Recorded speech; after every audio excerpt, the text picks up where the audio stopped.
السلام علیکم ورحمۃ اللہ وبرکاتہ۔ اعوذ باللہ السمیع العلیم من الشیطان الرجیم من ہمزہ ونفخہ ونفثہ۔ بسم اللہ الرحمن الرحیم۔ ضرب لکم مثلا من انفسکم هل لکم مما ملکت ایمانکم من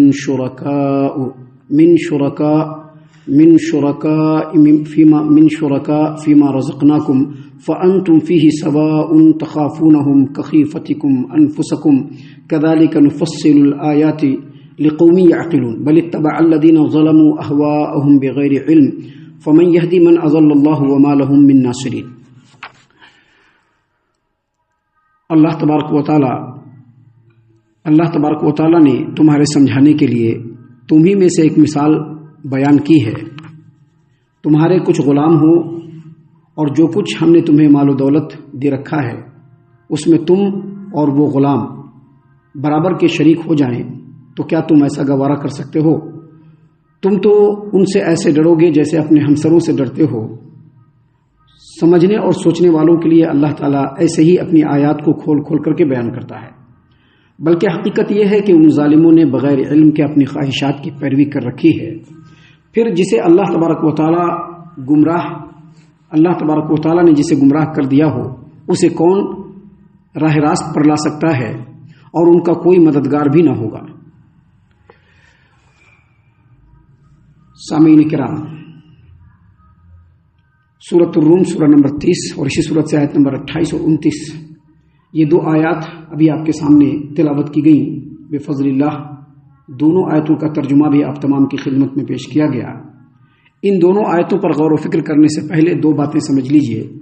پہلی بات یہ کہ انسان جتنے بھی گناہ کرتا ہے ان تمام گناہوں میں شرک سب سے بڑا گناہ ہے، اور اللہ تبارک و تعالیٰ دوسرے تمام گناہوں کو معاف کر بھی سکتا ہے، یہ اللہ کی مرضی ہے، لیکن اللہ تبارک و تعالیٰ شرک کو کبھی بھی معاف نہیں کرے گا۔ یہ اللہ تبارک و تعالیٰ نے قرآن کریم میں تاکید کے ساتھ فیصلہ سنا دیا ہے کہ اللہ شرک کو کبھی بھی معاف نہیں کرے گا۔ شرک کو اللہ نے ظلم عظیم قرار دیا ہے، اور شرک کی قباحت اور شرک کی سنگینی اور خطرناکی کو اللہ تبارک و تعالیٰ نے اس قرآن کریم میں مختلف طریقے سے، مختلف اسلوب اور مختلف انداز میں سمجھایا بھی ہے اپنے بندوں کو۔ یہ پہلی بات سمجھ لیجئے۔ اور دوسری بات سمجھ لیجئے کہ قرآن کریم میں جو اللہ تبارک و تعالیٰ مثال بیان کرتا ہے یہ اللہ کا حق ہے کہ اللہ جیسے چاہے مثال بیان کرے۔ ہم وہی مثال بیان کریں گے جو اللہ کی شایع نشان ہے، لیکن اللہ جیسی مثال چاہے بیان کر سکتا ہے، کیونکہ اللہ تبارک و تعالیٰ مالک ہے اور ہم غلام ہیں۔ اللہ تبارک و تعالیٰ جیسا چاہے جس طرح سے مثال بیان کر دے، لیکن اللہ تبارک و تعالیٰ کے مثالوں کو بیان کرنے کا مقصد یہ ہوتا ہے کہ ان مثالوں پر غور کر کے انسان اللہ تبارک و تعالیٰ کے بتائے ہوئے ہدایت کے رستے پر چلنے کی کوشش کرے۔ ان دو آیتوں میں سے پہلی آیت کریمہ میں اللہ تبارک و تعالیٰ نے مشرکوں کے سامنے مثال بیان کیا جو شریک ٹھہراتے ہیں اللہ کے ساتھ دوسروں کو، اللہ کے ساتھ اپنے باباؤں کو شریک ٹھہراتے ہیں، اپنے پیروں کو شریک ٹھہراتے ہیں، اپنے فلاں صاحب کو شریک ٹھہراتے ہیں، اللہ کے حکم کے مقابلے میں دوسرے کے حکم کو لانے کی کوشش کرتے ہیں۔ ایسے تمام لوگوں کو اللہ تبارک و تعالیٰ نے مثال دے کر کے سمجھایا ہے۔ اللہ نے فرمایا ضرب لکم مثلا من انفسکم هل لکم مما ملکت ایمانکم من شرکاء، یعنی اللہ نے فرمایا کہ اللہ تبارک و تعالیٰ تمہارے لیے تمہیں میں سے ایک مثال بیان کرتا ہے جو تم سے تعلق رکھتی ہے، اور مثال یہ ہے کہ تمہارے کچھ غلام ہو، اور جو کچھ ہم نے تم کو دے رکھا ہے،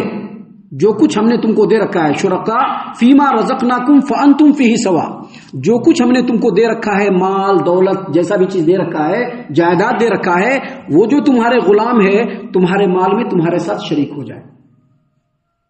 اللہ نے فرمایا تخافونہم کخیفتکم انفسکم، اگر اللہ تبارک و تعالیٰ نے تم کو مال دے رکھا ہے اور تمہارا غلام ہو، اور وہ غلام تمہارے مالوں میں تمہارے ساتھ شریک ہو جائے تو تم گوارا کر سکتے ہو؟ نہیں۔ ادنا کام کرنے والا جو ہمارے انڈر میں کام کرتا ہے، ہمارا تو یہ ہوتا ہے کہ وہ ہمارے برابر کا نہ ہو، جو ہمارے انڈر میں کام کرتا ہے۔